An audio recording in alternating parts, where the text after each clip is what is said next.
The two sisters who married the stars.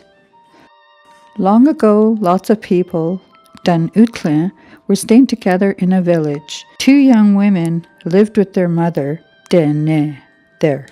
On a nice clear night, the two sisters were sitting together, watching the sky, yet because all the stars were out. One sister pointed to a really bright star and said, "Someday I want this star for my husband, Igaling." The other sister pointed to the other star and said to her sister, "For me, I want that red star right there." Later on, as they lay in bed, dreaming, Nehechi, of the stars, they went to sleep. The next morning when they woke, they were way up someplace in the sky. The starmen had taken them into the sky to be their wives. Ditsan. Up there, the stars looked just like handsome men. Dikon Sothana. That night, the stars took them home. The girl's mother didn't know what happened to her daughters. Deyetsi. The two sisters were gone for many years. They stayed with those starmen and lived a good life.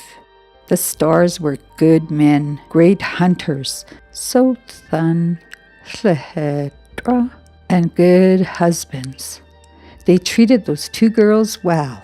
The two sisters were good hunters too. They brought back moose meat, made dry meat and soup, and ate it. Even though many years had passed, for the two sisters, it felt like they had just left a little while ago. One day they started feeling lonesome at Zohodan for their home. "Let's make a rope," they said to each other. They knew where they were in the sky. The starmen would tell them when they were over top of their home. They took moose skin and they cut it into long strips of babiche with a knife. Mra. They made the babiche into a long rope. No. The sisters were thinking about their mother and where they came from. At the end of the rope, they had just enough to make a soft moose skin, a detro, that they could use to float down. They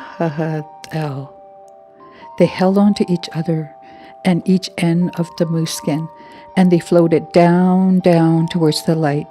They went down. When they got down to the ground, they looked up, way up in the sky. They couldn't see either of the starmen anymore. The sisters looked around where they landed. They were on an island. Nju. They had come a long way. They said to each other, "How are we going to get off this island?" Decided they should make a raft. Juan. But they never learned how to build one. They saw some animals, Niana, going by on the far shore. "Hey!" they yelled at them. "Take us across!" "No!" they say back, and they kept walking. A little bit later, they saw Owl, Mithing, go by.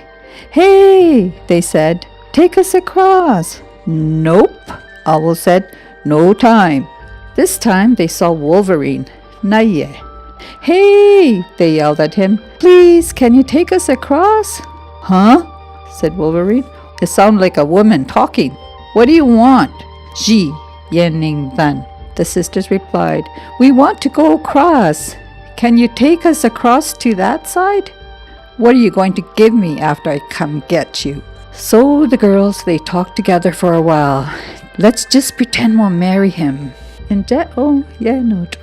So they can get across." They said to each other, "Okay, come get us then." Wolverine thought that was good. He made a raft really fast. He was so excited.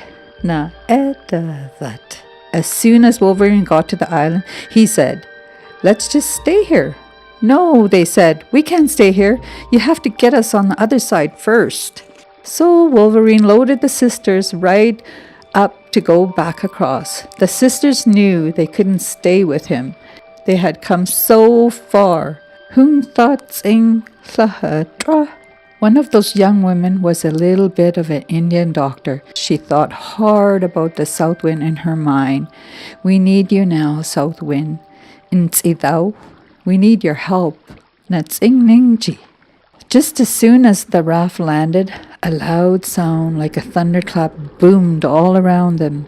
South wind had come. All around them the wind made a whistling, whoosh sound, just like when the wind hits dry burnt wood when it is still standing. This confused Wolverine because wind was in his eyes and he couldn't see very well.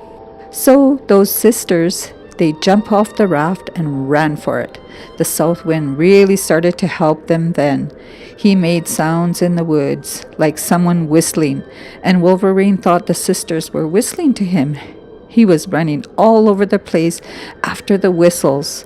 All this time the wind was blowing in his eyes, so he couldn't see very well. Ajusotan uji hodejing. He ran up to the stumps and trees. As soon as he got there, the whistle would come from somewhere else. One stump he ran right up to. He used his paws to check what it was. He thought to himself, "It looks like a woman. It feels like a woman's shape, but it's not a woman." Ayan Jiao. So he ran up to the next whistle. He said, "Who's that?" "Menno." "Who's that whistling to me?" Wolverine just kept running back and forth while those sisters ran away. Wolverine tried to give a kiss to the next tree, but it wasn't a woman either. This is why today, when you find Wolverine's tracks out on the land, he always checks around every stump, nung chun, and dead trees. So those girls got away from Wolverine. They walked all over the land and looked around for their people, until one day they finally found them. Their mum and other people looked a lot older, but the two sisters were still young. Sik e Cho Hungling. They looked the same as they did when they went to bed and dreamt about the starmen. Once they came back, they told everyone their story. "That's where we've been," they said as they pointed up to the sky, way up there with the starmen. "The starmen were our husbands." They both said, "Starmen were listening at the hand when we talked about marrying them, so they took us. We were up there all this time." That's how our elders, Nacho, know the story. Those girls came back to our people. That's why we know the stars took them. Be very careful what you wish for.